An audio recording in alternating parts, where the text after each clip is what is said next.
ہر نماز کے ساتھ قضا نماز ادا کی جا سکتی ہے. فجر کے ساتھ فجر، عصر، مغرب، عشاء بالکل پڑھ سکتے ہیں. نفل چھوڑ کر قضا پڑھیں یہی افضل ہے، یہی افضل ہے. اور سنت غیر موقدہ بھی چھوڑ دیں، بلکہ آپ موقدہ پڑھیں اور قضا نماز ادا کریں. اچھا، یہ حالت روزہ میں مفتی اکمل صاحب ٹائم پاس کرنے کے لیے کچھ بھی ایسے کام کرنا ہے کہ جو شرعن حرام نہیں ہے، لیکن وہ کیے اس لیے جا رہے ہیں کہ روزے کا ٹائم پاس ہو جائے، اس میں کوئی حرج تو نہیں ہے؟ مثلا لوڈو کھیل لینا، کرکٹ کھیل لینا، اس طرح کا. دیکھیں، اپنے کام کو مختلف کاموں میں، اپنے ٹائم کو مختلف کاموں میں ڈیوائیڈ کرنا چاہیے. اچھا، صحیح ہے. مثال کے طور پہ پہلے فرائض ہیں، پھر واجبات ہیں، مستحبات ہیں، مختلف. پھر مستحبات میں عبادات کی مختلف اقسام ہے، جیسے نوافل پڑھ لیے، قرآن پاک کی تلاوت ہے، ذکر الہی کر لیا.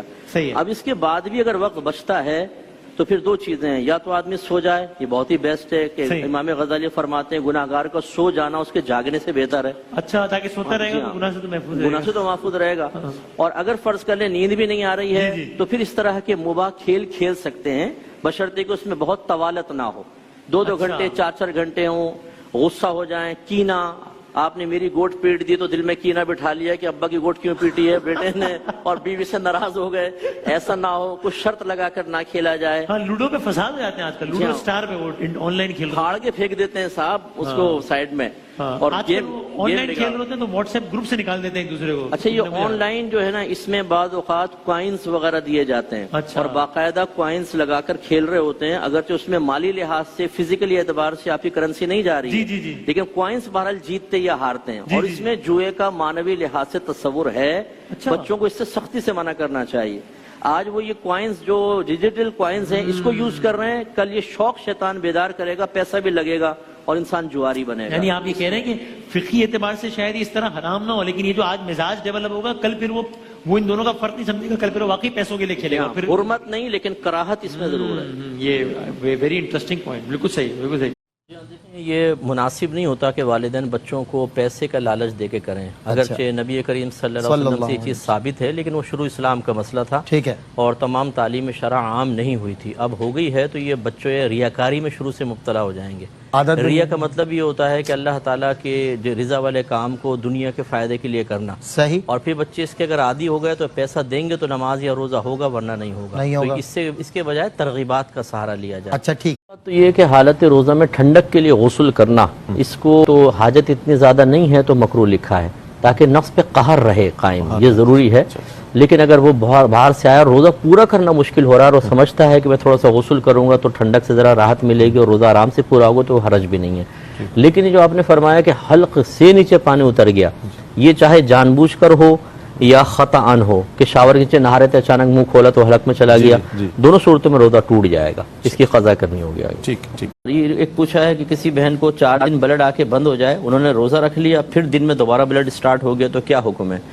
دیکھیں، حیض کی کم سے کم مدت 3 دن، زیادہ سے زیادہ 10 دن ہے.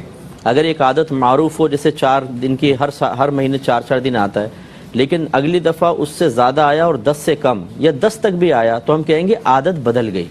تو لہٰذا انہوں نے 4 کے بعد روزہ رکھا، ٹھیک ہے، ان کی عادت وہی تھی، لیکن جب بلیڈنگ ہو گئی تو اس کا مطلب ہے عادت بدلی ہے، اب 5 روز حیض کا ہے، یہ روزہ ختم ہو جائے گا. اب انتظار کریں، اس سے اگلے دن پھر پاک ہو کے روزہ رکھنے کی کوشش کریں.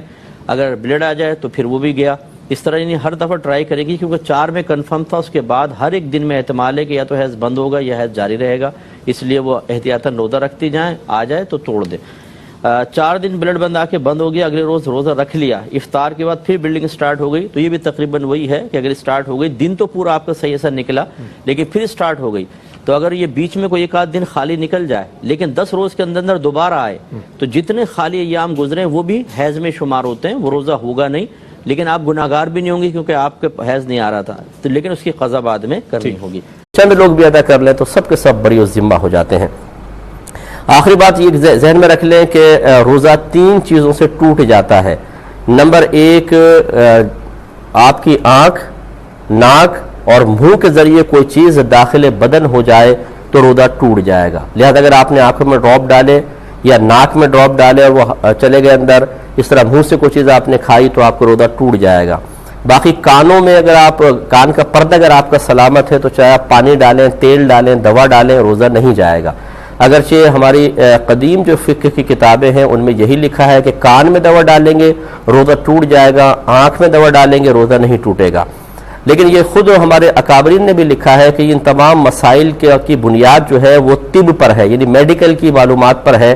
اس زمانے میں انہوں نے غالب گمان کیا کیونکہ اعضاء کاٹے نہیں گئے تھے، اندر کے اعضاء کی تشریحات ان کے سامنے نہیں تھیں، پوری تفصیل سامنے نہیں تھی، تو انہوں نے گمان کیا کہ ہمارے کان اور حلق کے درمیان باقاعدہ روٹ ہے، پیسیج ہے، اس لیے انہوں نے کہا کہ اگر کان میں دوا ڈالیں گے تو وہ حلق سے نیچے اتر جائے گی اور روزہ ٹوٹ جائے گا، اس لیے کان میں دوا ڈالنے سے روزہ ٹوٹنے کا حکم دیا۔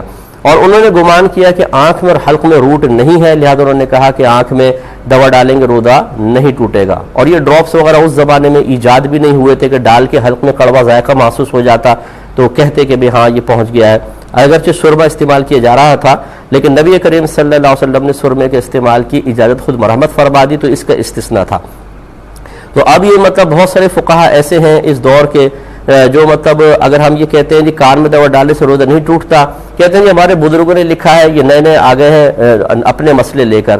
ارے بھائی ذرا تھوڑا سا سمجھداری کے ساتھ فیصلہ کیجئے، اصل میں ان چیزوں کی بنیاد کوئی مطلب علم دین کی کثرت نہیں ہوتی ہے، بلکہ اس کی تو بنیاد ہی اعضاء کی تشریحات پر ہے کہ اگر اعضاء کی تشریحات سامنے ان بزرگوں کی بھی ہوتی وہ یہی حکم دیتے کہ کان میں دوا ڈالے روزہ نہیں جائے گا، ناک میں آنکھ میں ڈالیں گے تو ٹوٹ جائے گا۔ چنانچہ اب کوئی کھا لے پی لے، ناک میں کوئی ڈراپ ڈالے آنکھ میں ڈالے، اسی طرح مسئلہ آپ کو بتایا تھا کہ دمہ کسی کو ہے، اس نے پمپ وغیرہ لے لیا، اس سے لکوڈ دوا اندر پہنچ جاتی ہے، روزہ ٹوٹ جائے گا۔ اور چونکہ ہم نے ان کے ساتھ مقید کر دیا لہٰذا اب انجیکشن کے اندر اور ڈرپ میں علماء کا اختلاف ہے۔ بعض کہتے ہیں کہ کسی بھی طریقے سے کوئی دوا یا غذا اندر پہنچے روزہ ٹوٹ جائے گا کیونکہ اس سے توانائی تقویت حاصل ہوتی ہے، بدن کو اصلاح حاصل ہوتی ہے، روزہ ٹوٹنا چاہیے۔ لیکن جو علماء ظاہر حدیثوں کا اعتبار کر کے نتیجہ یہی نکالتے ہیں کہ آنکھ، ناک یا منہ کے ذریعے کوئی شے داخل بدن ہو تبھی روزہ ٹوٹتا ہے، رگوں کے ذریعے، شریانوں کے ذریعے کچھ چیز اندر پہنچ جائے روزہ نہیں جانا چاہیے، وہ انجیکشن لگانے کی اجازت مرحمت فرماتے ہیں، وہ ڈرپ کو بھی منع نہیں کرتے ہیں۔ اگر آپ مجھ سے پوچھیں کہ ہماری رائے کیا ہے تو ہماری رائے یہ ہے کہ اگر کوئی شخص شدید مرض یا عذر میں نہیں ہے تو نہ اس کو انجیکشن لگوانا چاہیے نہ ڈرپ، اس کو ایسی روزہ پورا کرنا واجب ہوگا۔ اور اگر بالفرض یہ سمجھتا ہے کہ کوئی ڈاکٹر ہی کہتا ہے کہ فلاں انجیکشن آپ نے نہیں لگایا یا اگر آپ نے تھوڑی بہت ڈرپ نہیں لگوائی تو پھر آپ کا روزہ کمپلیٹ نہیں ہو سکتا، آپ کو توڑنا پڑے گا یا آپ رکھ ہی نہیں سکتے ہیں، تو اس کے لیے حکم شرعی یہ ہوگا کہ وہ ان فقہا کی رائے کا اعتبار کرتے ہوئے جو انجیکشن لگانے پر اور ڈرپ لگانے پر روزہ نہ ٹوٹنے کا حکم دیتے ہیں ان کے قول پر عمل کرتے ہوئے انجیکشن لگوائے، ڈرپ لگوائے، اپنے روزے کو کمپلیٹ کرے۔ اس میں آپ ہمارے سے ہم سے رائے میں اختلاف رکھ سکتے ہیں، فقہی اختلاف ہے، اس میں کوئی مسئلہ نہیں ہے، لیکن اپنی رائے کو ہم پر مسلط نہیں کر سکتے ہیں جیسے میں آپ پر اپنی رائے کو مسلط نہیں کر رہا ہوں۔ تو اس لیے بہت سے ایسے ہوتے ہیں کہ ہماری مانو، نہیں مانیں گے تو آپ کی عزت خراب کر دیں گے، نہیں مانیں گے تو اپنے متبعین کو آپ کے پیچھے لگا دیں گے۔ ایک اور مکروہ ہم نے یہ سازش دیکھی ہے، سازش ہی میں اس کو کہوں گا کہ مطلب بعض اوقات خود آتا جاتا کچھ بھی نہیں ہے، میں انہی کے بارے میں کہہ رہا ہوں جن کو آتا جاتا نہیں، اور وہ پھر جو صحیح علماء ہوتے ہیں ان پہ تنقیدات کرتے ہوئے نظر آتے ہیں، اور اگر وہ نہیں مانتے مثال کے طور پہ تو انہیں فوراً اکابرین کے مقابل کھڑا کر دیتے، دیکھیں فلاں بزرگ نے لکھا ہے اور یہ کہہ رہے ہیں۔ ارے بھائی فلاں بزرگ نے لکھا ہے یہ کہہ رہے ہیں تو یہ کیا غلط کہہ رہے ہیں یا صحیح کہہ رہے ہیں، یہ کون فیصلہ کرے گا؟ بزرگوں کی فقہی مسائل میں مخالفت ہمیشہ بری نہیں ہوتی ہے۔ یہ کس نے کہہ دیا آپ کو؟ امام اعظم کے شاگردوں نے بارہا امام اعظم کی مخالفت کی ہے فقہی مسائل میں، اور کوئی ان کو برا بھلا نہیں کہتا بلکہ ہر ایک تعریف کرتا ہے۔ یہ نیا ایک مطلب گروپ ہے ایسا کہ جو کہتے ہیں کہ ہماری مانو یا مطلب فلاں کی مانو، نہیں مانیں گے تو پھر ہم آپ کی عزت خراب کر دیں گے۔ بالکل غلط رویہ ہے اور اس طرح شریعت اس کو بالکل لائک نہیں کرتی، پسند نہیں کرتی، ایسا نہیں کرنا چاہیے۔ تو ایک تو یہ ہو گیا، دوسرا ہے وومیٹنگ سے، قے سے روزہ ٹوٹ جاتا ہے، الٹی سے، لیکن اس کی 3 شرائط ہیں۔ نمبر 1 روزہ یاد ہو، نمبر 2 جان بوجھ کر اس کے لیے کوئی عمل اختیار کیا گیا ہو، نمبر 3 منہ بھر قے ہو۔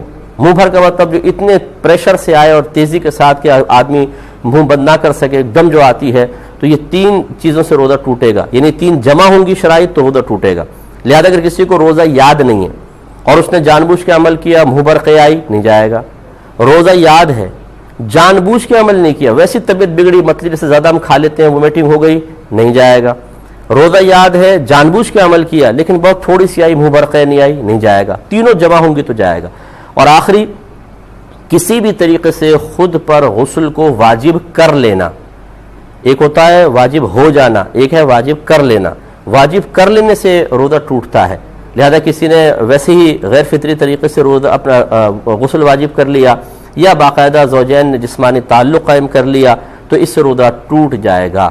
لیکن اگر غسل خود واجب ہو گیا توڑا نہیں تو اس سے کوئی فرق نہیں پڑتا ہے. مثال کے طور پہ جیسے دوپہر میں کوئی نوجوان سو رہا ہو اور احتلام ہو جائے تو غسل تو واجب ہو گیا, لیکن چونکہ یہاں غسل واجب کرنا نہیں پایا گیا, یہ ہو گیا ہے, اپنی قدرت و اختیار سے نہیں ہوا ہے, تو لہٰذا اس سے روزہ نہیں جائے گا. وہ غسل کرے اور اپنا روزہ کنٹینیو رکھے.